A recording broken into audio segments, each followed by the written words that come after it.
জয় জগন্নাথ, জয় রাধা মাধব, জয় শ্রীহরি। ভগবান বিষ্ণু, শ্রী চৈতন্যদেব, জয় রাধে। আজকের ভাগবতীয় কথা রথযাত্রা। এই যে রথযাত্রা, জগন্নাথ দেবের রথযাত্রা কেন হয় তার কারণ হচ্ছে ইন্দ্রদম্যন্য রাজা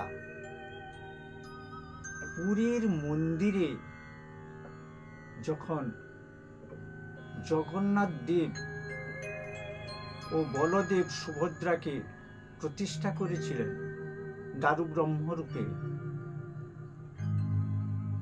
একদিন স্বপ্না আদেশ করেন ইন্দ্রদম্যন্য রাজাকে। জগন্নাথ দেব বলেছিলেন, রাজা আমায় একবার রথে করে নিয়ে গুন্ডিচা নিয়ে যেতে হবে। আমি রথে একবার বসবো, আমার খুব ইচ্ছা। আমার তো হাত পা সেরকম নেই, আমি তো হেঁটে যেতে পারবো না। আমায় একবার তুমি গুন্ডিচা নিয়ে যাও।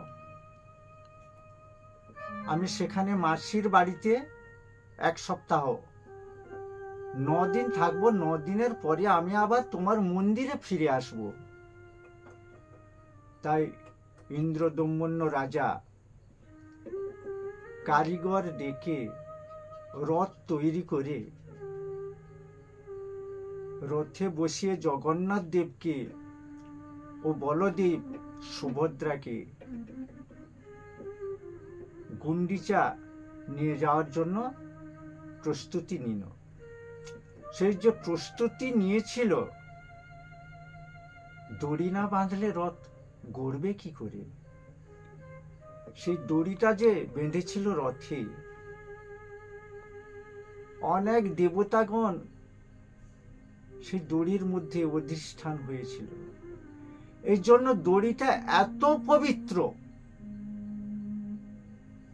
জগন্নাথ দেবের যে রথের যে দড়ি, সেই দড়িটাও যদি কেউ পরশ করতে পারে,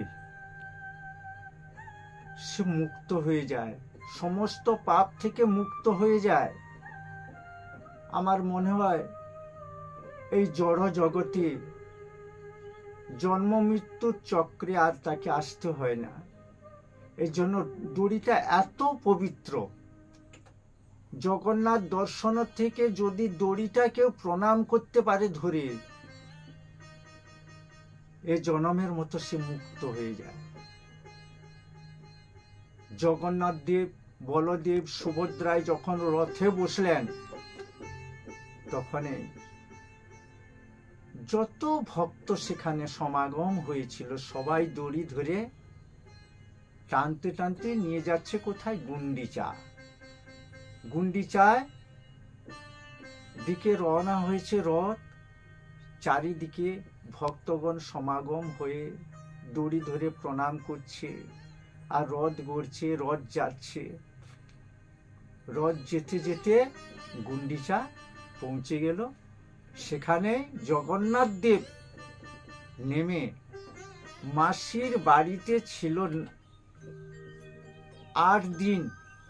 9 দিনের দিন সে আবার ফিরে আসছিল কোথায়? আবার সেই রথে চেপে পুরীর মন্দিরে এসেছিল। এই যে জগন্নাথ দেব, জগন্নাথ দেব স্বয়ং শ্রীকৃষ্ণ। শ্রীকৃষ্ণ যখন অপ্রকট হয়েছিল, তার দেহ যখন সৎকার করেছিল অর্জুন, সাগরের জলে যখন ভাসিয়েছিল, ওর যে নাভি পদ্মটা ছিল না, ওই নাভি পদ্মটা নীল কমল হয়েছিল। আর যারা সবরের পুত্র বসু সবর কাঁদছিল, কেননা ওর হাতে তার ভগবানের শেষকৃত্যটা হয়েছে না। সমাপন লীলা। এই জন্য সেই বসু শবর যখন কাঁদছিল সাগরের তীরে বা সাগরের জলে দাঁড়িয়ে, নীল কমলটা ভেসে আসছিল, আর সেই নীল কমলটা নিয়ে বিশা বসু শবর কি করছিল, নীলাদ্রি পাহাড়ের যে গুহা ছিল সেই গুহার মধ্যে স্থাপিত করে তাকে পুজো করছিল। আর সেইখান থেকে ভগবান যে অধিষ্ঠান হয়েছিল সে নীলাদ্রি পাহাড়ে, সেখান থেকে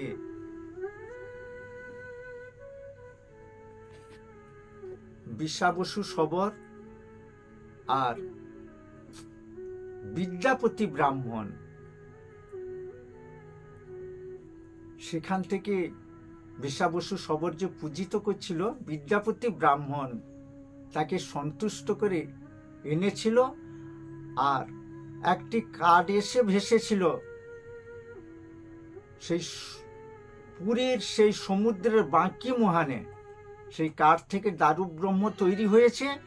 আর সেই নীল পদ্মটা যে এসেছিল নাভিপদ্ম থেকে, সেই হচ্ছে ভগবান শ্রীকৃষ্ণ একদম জাগ্রত সেই নীল কমল।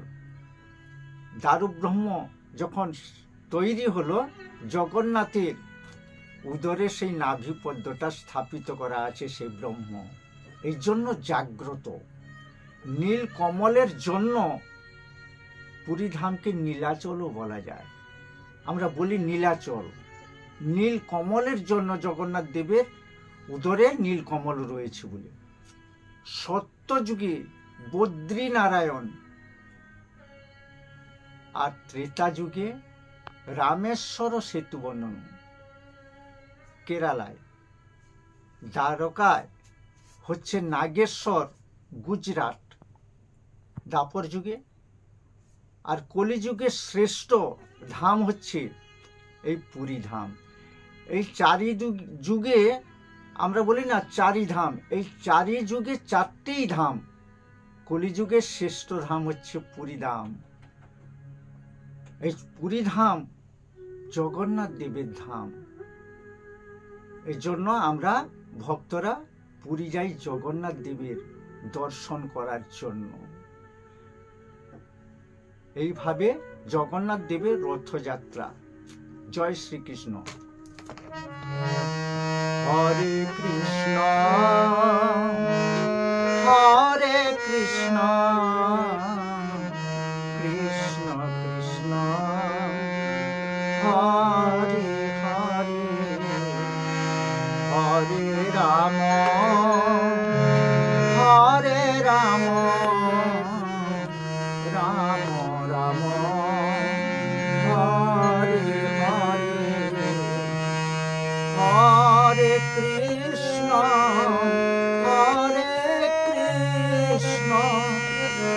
কৃষ্ণ কৃষ্ণ হরে হরে, হরে রাম রাম রাম রাম হরে হরে, হরে কৃষ্ণ